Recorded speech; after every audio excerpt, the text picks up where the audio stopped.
When most people think of Aberdeen, they can't quite get past the mental imagery of Union Street, 50 shades of granite bricks, and seagulls. But today I'm going to show you a side of the granite city you've never seen before as I take you on a wee walking tour, pulling back the curtain on the city's long-lost whisky history and lasting legacy and impact on Scotland's #1 export. So pour yourself a wee dram and get comfy.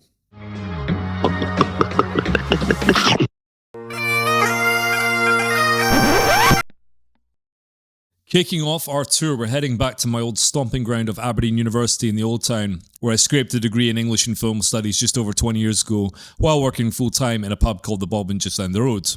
But more importantly, this is where a significant discovery about the history of Scottish whisky was made just a few years ago. So whenever we're talking about the history of Scottish whisky, we always reference 1494 as the earliest written mention of aqua vitae from the Exchequer Rolls of King James IV, when a chap called Friar John Core had sequestered 8 balls of malt. However, first mention of a pot still in Scotland was discovered back in 2019 by a lady called Dr. Claire Hawes when transcribing the Aberdeen Council registers from the early 1500s and found a mention that a Dr. Andrew Gray had in his possession a pot still in 1504. The actual reference is transcribed as saying "Installatur for aqua vitae and rose water," which was documented in the Aberdeen Council register when dealing with the inheritance of all the goods and possessions of Sir Gray. And so ultimately, this epic discovery has since proposed the ultimate question: was Aberdeen the actual birthplace of Scottish whisky? We know that the monasteries of Scotland were where monks made ushkaba flavoured with herbs and spices, and by the 1700s, the malt taxes of the 1720s had created a boom in illicit distillation, which takes us over to our next stop in Gilcomston, to the site of Aberdeen's first major whisky distillery from the mid-1700s. When we talk about illicit distillation, we always talk about places like the Cabrick and Speyside, where it was much easier to hide it from the tax and excise men when they came and tried to hunt you down to get you to pay up for all the illicit spirit you're making. So it seems kind of ludicrous that you would choose the middle of Aberdeen city centre to start a distillery. But here we are at Gilcomston Park, next to the old Woolman Hill Hospital and Denburn Car Park, where the distillery would have been situated. The Denburn was the name of the stream that ran through Aberdeen and gave it its main water supply back in the day, which became more polluted with the advent of industrialisation in the 1800s. Gilcomston started off as a brewery, which you can see on this map from the National Library of Scotland archives. The brewery transitioned into a distillery in 1751 and closed down again in 1763 and was revived yet again in 1825, just 2 years after the Excise Act was introduced, legalising whisky distilling. But Gilcomston Distillery finally shut for good in 1837 was turned into a meal mill. Like a lot of ghost distilleries that didn't keep any archives, it's hard to find out much about the style of whisky that Gilcomston actually produced. However, after digging some old newspaper archives, I found some ads from Gilcomston Brewery and Distillery from the early 1840s selling porter, ales, table beers, whiskey, flour and meal, found to be of the most superior quality and shipped on the most moderate of terms. So clearly the owners of the meal mill were still flogging Gilcomston whiskey and beer just 3 years after it stopped production. There was also a notice saying that 60 gallons of Gilcomston whiskey was sent to Queen Victoria's wedding, which took place on February 10th in 1840, reduced in strength from 11 to 8% overproof. So not exactly a prosperous longevity as distilleries go, but as we know from Scottish whisky history, some of the best distilleries have been shuttered, in some cases for half a century, before being revived, but alas, there's not much left to revive here. So we're up here now in Aberdeen's West End, near Rubislaw, near where the site would have been for the old Glenburnie distillery, or Glenburn, or Spade Mill, or Upper Rubislaw distillery. It went by many, many different names at the time. I suppose back then, branding wasn't quite as important as just getting your spirit out the door. This map from the archives of the National Library of Scotland places the distillery right next to the Denburn, which is inevitably where it would have drawn its water for production. The actual distillery was founded by a chap called James DeBar in 1816, and the distillery had a pretty short lifespan, only running for 37 years. The distillery is producing about 700 to 800 gallons of spirit weekly, though there's not much information about the style of whiskey that was actually produced.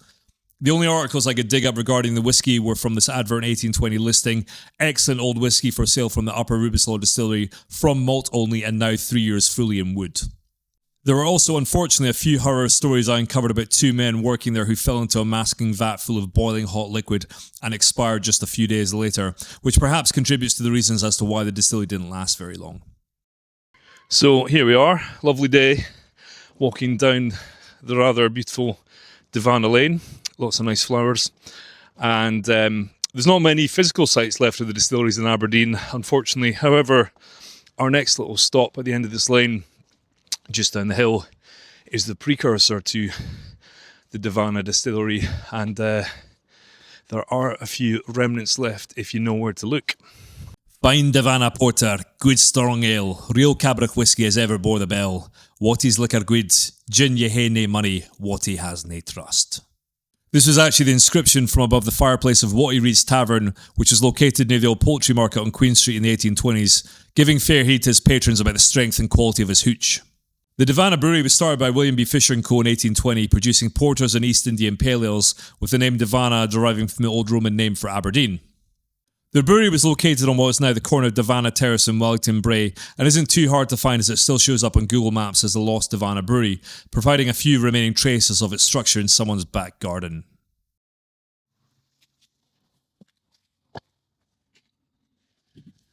So you can see here the remnants of what would have been one of the old cooling wells or water reservoirs from the brewery. If you walk down into the car park and head over to the wall beneath Wellington Bray, there is another little remnant to be found. So you can just see in the brickwork here, sort of outline of an old arch or doorway, which is probably part of the cellar of the brewery. This is one of the old arches. I imagine this was probably used for storing a few barrels of beer back in the day. The brewery was doing well, so they built Davana Distillery just a little bit further down the road on the banks of the River Dee and started distilling in 1837. And later, the company was sold to William Black & Co., who ran both the brewery and the distillery until its final closure in 1915. The distillery itself was putting out about 220,000 gallons a year, or about 823,000 litres of spirit, drawing the water from the city mains and dispensing production water into the Dee. To get an idea of where the distillery actually was, the best place to go is onto the middle of the Wellington Suspension Bridge just hanging over the Dee. So, back in the late 1800s, legendary whiskey writer Alfred Bernard did his famous tour of the whiskey distilleries of the United Kingdom and released a book about it in 1885. And actually one of his favourite distilleries, or at least the most impressive he found, was the old Davana Distillery, which sat on the banks of the River Dee, which would be directly behind me, where the Bon Accord glass factory now stands, and there's absolutely nothing left of the old distillery. However, Alfred Barnard paints a pretty clear picture of the style of whiskey they're producing at the time. Barnard goes on in great detail about his tour of the distillery, which used peated barley and had 2 mash tuns, 14 washbacks, 2 pot stills and a worm tub condenser. Worm tubs giving the spirit a rich, robust, heavy, oily and meaty character, but the worm tubs are prone to needing much more intensive care and repairs, hence why only 19 distilleries in Scotland still use them to this day, such as Springbank, Craigellachie and Mortlach. Barnard mentions that the distillery also had capacity for about 6,000 hogshead barrels, as well as their own cooperage. It's naturally impossible to find any of the old whiskey from the distillery today, but there are still some old mirrors and pictures scattered around Scotland as a reminder of the old Davana distillery. I also found an old advert for some old Highland whiskey from Davana Distillery that was being punted to England, as was the case with a lot of Scottish single malt at the time because we preferred to drink cognac and rum in Scotland, and that all changed of course when blending was commercialised in the 1850s. Moving back towards Union Street, I stopped past the Hardgate, where between 1820 and 1855 there was a distillery called Union Glen, which was owned by a company called Reed & Smith and later sold to a Mr. Alex Pitty. So here we are at the corner of Union Glen and the Hardgate. Hardgate is the big long street behind me there with all the houses, and this is Union Glen Road here, and pretty sure the distillery would have been where all these flats are right behind me. An advert from the 1850s lists the sale of the equipment from the distilleries having 2 stills which are all but new, the wash still containing 829 gallons and the low wine still 480 gallons, with 6 washbacks from about 1100 to 1300 gallons each, as well as a steam engine for grinding malt, all of which was on sale for £1,500. Bargain. Again, it's hard to find much out about the whiskey itself, and the only bottle I've found online with Union Glen on the label is this one sold by the Benachie Company, which was a short-lived indie bottler that ran from 1990 to 2010. The label says rare and aged Scotch whiskey on it, so it may well have some Union Glen spirit in there, but it's hard to find out much else about this release. As for pictures of the actual distillery, this is the only one I could track down, with the Union Glen distillery in the background with the Justice Mills in the foreground. Wandering up the Hargate onto Willowbank Road, I'm now heading along to the site of the old Bon Accord distillery, which was built the same year that Union Glen distillery shut down in 1855. Bon Accord, which is French for good deal, became the official motto of Aberdeen after it was used as a password during the Scottish Wars of Independence in the 13th and 14th centuries. Welcome to the famous Bon Accord distillery, which is now the car park of Sally Beauty. The distillery itself was built on top of the site of the brewery formerly owned by Cadenhead Baron & Co., which had been brewing since 1785 and used all of the old distilling equipment from Union Glen Distillery. Unfortunately for Bonaccord Distillery, they suffered a few minor setbacks, including two massive fires, firstly in 1885 when the spirit safe exploded and the whole distillery burnt down, and then again finally in 1904 when the distillery was under the ownership of Dalyoo and Talisker Limited, this time when the fire started in the bonded warehouse. The Inferno of New Make spirit set a blazing river fire into the Denburn River next to the local houses, much to the surprise of the neighbours, with the Daily Mirror stating it was an appalling waste of good liquor. So the last stop on our little Aberdeen Whisky Ghost Distillery tour takes us out to Great Western Road, which was the site of Strathdee Distillery, which is actually the last surviving distillery in Aberdeen. It was opened in 1821 and went all the way through till 1941, inevitably shut down around the time of the Second World War. But yeah, this is basically where it would have been. The distillery was built by a chap called Henry Ogg, who also owned Ferry Hill Brewery, and Strathdee was one of the smaller distilleries at the time by all counts, only putting out about 25,000 gallons of spirit a year.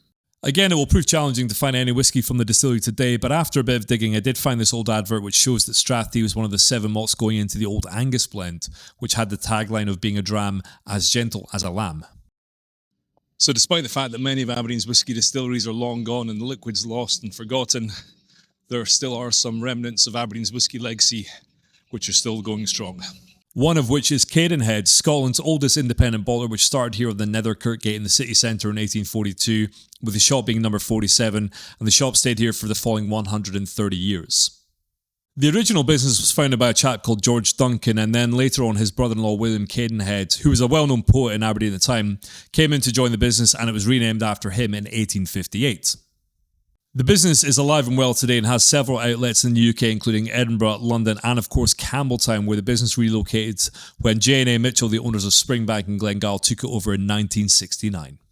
And of course, our winner for most successful Aberdeen born and bred whisky brand of all time was based right here on King Street. In 1801, a man named John Forrest started grocery and wine merchants here at 21 King Street, which was handed down to a guy called William Edward, who was joined by James Chivas in 1838 and then his younger brother John in 1857, with the first Chivas Regal blend appearing in 1909, and this plaque is the sole reminder of where the shop was. And if you want to get the true story of the Chivas brothers today, I highly recommend a visit to Strathisle Distillery in Keith, where you can do some pretty fun blending classes and hear the full history of the brand at one of Scotland's oldest and longest running and most beautiful distilleries. All that walking around Aberdeen has been pretty thirsty work, I won't lie, so I'm going to pop in past Aberdeen Whisky Shop and see the guys for a quick dram. Nick Sullivan built the shop on Union Street 16 years ago, and they just moved next door to this new premises a couple of years back. Here the focus is very much on supporting independent bottlers from Scotland and around the world with some of the best up-and-coming and long-established bottlers available. They also have their own custom bottlings available to buy too, that very much give a nod to Aberdeen's whisky legacy as well as neighbouring distilleries like Glengarry. They also do in-house tastings on a regular basis, so make sure you give the guys a follow on Instagram and see what they've got coming up. So guys, I hope you enjoyed that wee walking tour of Aberdeen's secret whisky history, and if you're ever up this way, give me a shout. We can go and do that in person with a few Aberdrams in hand. Cheers.